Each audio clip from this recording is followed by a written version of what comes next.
You can have an idea of what you think your brand is or what it represents or this image in your mind of what the company is, but that doesn't count unless other people recognize it. So you have to be able to take this idea and be able to translate that in a way that people recognize, where they see what you see. And that's part of the magic of brand building. That's the part that I really enjoy. But along with that can also be a frustration if you can't bring that to life, where you know what you want and you just don't get it. And that was a frustration I had before trying to use freelance designers. I just wasn't able to bring it to life the way I wanted. So I was so excited to hire a designer, an in-house designer, and that person was Gus. I finished my degree in Colombia as an industrial designer. As soon as I finished, I moved into the US. By the time I got to the US, like 3 weeks later, I had a job interview at BPI and I got the job right away.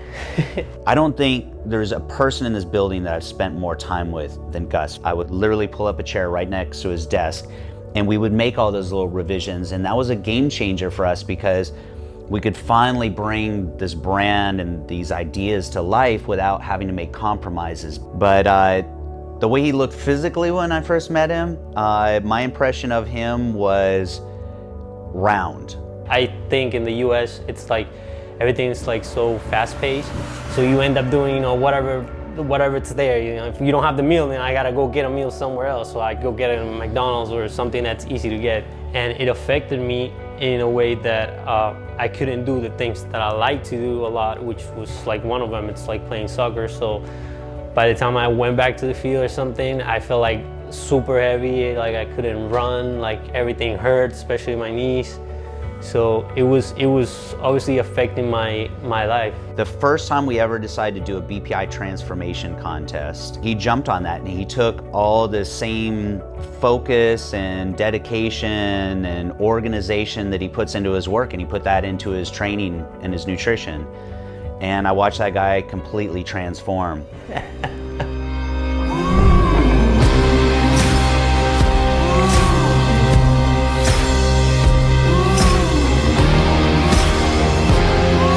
When I started transformation, I weighed myself at 222 pounds.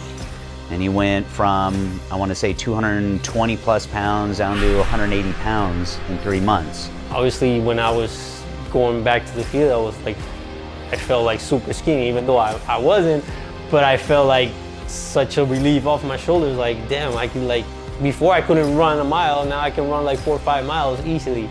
He was so enthusiastic about how light he felt and how fast he felt. He just felt like this weight, literally this weight was lifted off his shoulders. And that really stuck with me, how that made such a difference in his life. To be able to go out there and do something that he really loved. And it was just a reminder to me that, fitness means something different to everybody. And so for him, it wasn't about how he looked or posting a picture on Instagram. It was about getting out there on that soccer field and doing something that he loved and being able to do it better. I think that it really is, it's kind of sometimes it's that simple. It's just committing to it and putting the hard work into it. And Gus has got that kind of work ethic.